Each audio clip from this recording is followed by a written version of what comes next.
night I called my mom. Ma, this has happened. I really don't know what to do. So I allowed myself to grieve, but I didn't want the grief to consume me.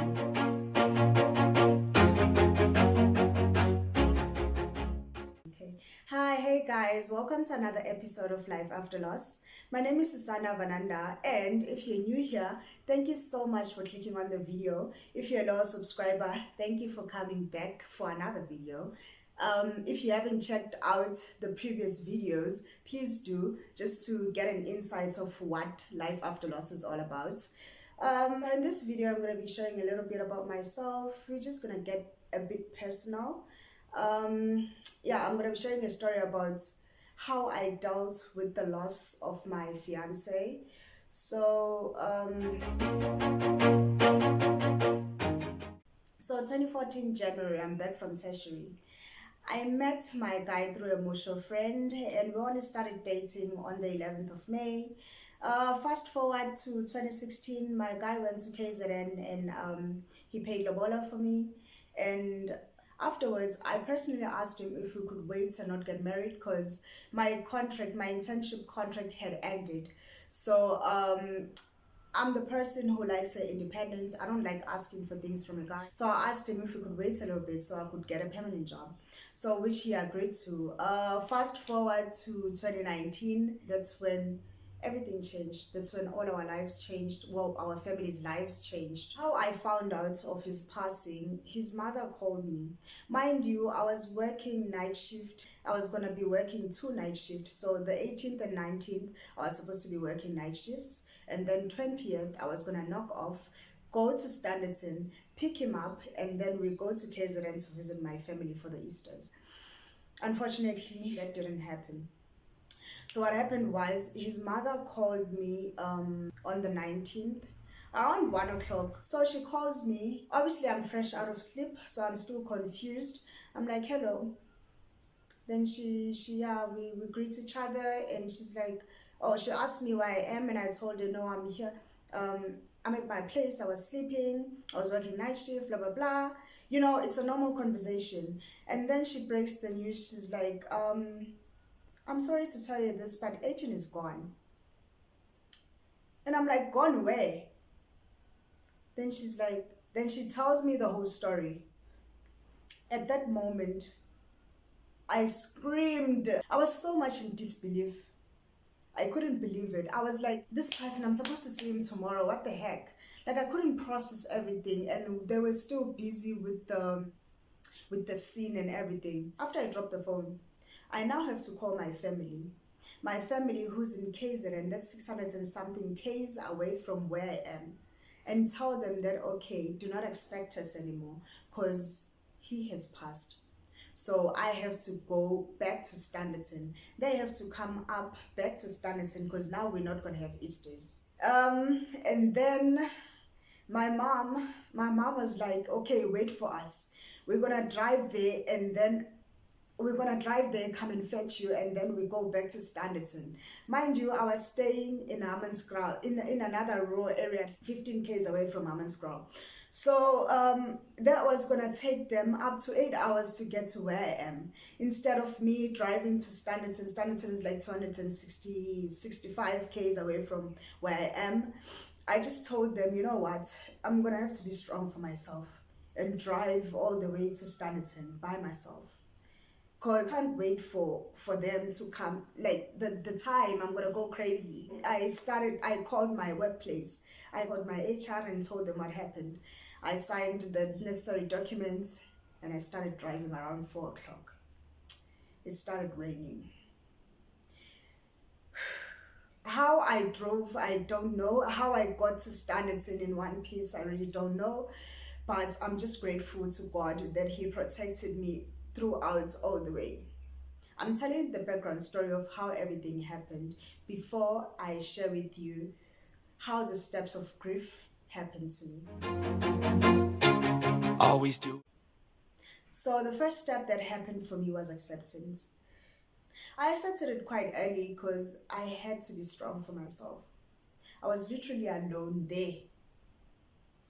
And I had to be practical. I had to think, okay, if I wait this long, am I going to be able to cope with waiting the whole time? The answer was no. So it was easier for me to accept at that moment for me to be able to get safely home. Once I got there, I was very angry. I was very angry. And I feel bad looking back now why I was angry, because I felt like he chose death over our life. Our life was at its peak. I had a permanent job. He was working properly. He was about to move. I had applied for a transfer back home. So everything was just going according to plan, and for him to pass away for me was unfair to me. Not necessarily that I was angry at him, but I was angry at God as well. The next step for me was bargaining. I started seeking help after the funeral though. That's when everything started sinking in. Like, mentally I told myself, just stay on acceptance mode, or whatever you're gonna go through, you can go through it after the funeral. Like, you can express your feelings after the funeral. So afterwards, then I started, like, everything started sinking in. After a week, I went back to work because I couldn't stay at home. And then at work, I wasn't coping because I wasn't sleeping properly. So at work, they gave me an extra 10 days just to go seek help. That's when I started therapy. The first session was good. The second session for me was not meaningful. But in anyways, I sought help for myself. Therapy didn't make sense to me. I'm the type of person who's intimate and very personal. So I wanted to share this with someone who knew me, who knew him, who knew us as a couple. So yeah, it didn't make sense for me. I only had 2 sessions and I left. And afterwards, I just started dealing with everything by myself. Always do. After bargaining, I went through depression. But I feel like bargaining and depression happened at the same time with me, because while I was feeling empty and depressed, I didn't have it overwhelm me or overshadow me, because I was expressing my feelings and I was aware of what was happening. I was aware that I'm going to go through a lot of change, so I didn't want to allow it to consume me. Yeah, that's the right word. I didn't want it to consume me because I knew the consequences of it consuming me. I wasn't going to be the same person, and I didn't want to be a bitter person, in all honesty. Always do. Afterwards, there was denial. It's so funny how I accepted everything at first, and then afterwards, as time went on, I realized, hi man, lo muntu vele is gone, like gone, ngimphinde ngimbone ever again. And the ironic thing is, I felt his presence, like I felt him through my soul, but the only thing that I missed was the physical touch, the intimacy. I missed all that. So that's when denial started hitting me. I was like, what the fuck is going on? How the fuck am I going to cope? How is someone else gonna love me the way he loved me? Like, I started thinking about all those things and thoughts started overwhelming me, and that feeling, guys.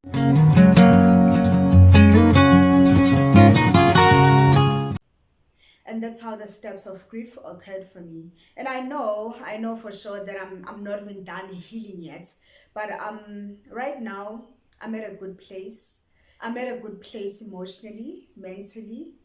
I'd say physically as well, although I'm still working on it, but physically. And I'm so grateful for social media, because my whole healing process occurred from watching videos. Also, there's books that I was reading to help me with coping. Just my friends. I got a lot of support from my family, from his family, from my colleagues, from my friends. I'm just thankful for those people that were there for me. Emotionally, it gave me that sense of security, knowing that no, there's people that care about me. And the only thing I know is to love what I'm doing. Anyways, if you're still watching, thank you so much for watching. I hope this video wasn't too back and forth, because I know I mixed a little bit of things, but yeah, I hope it makes sense. And please note that life after loss not only focuses on things that we lost, but it's more focused on how we healed, how we got through losing those things or those people from our lives. Thank you so much for watching, and please don't forget to count your blessings and do stay blessed.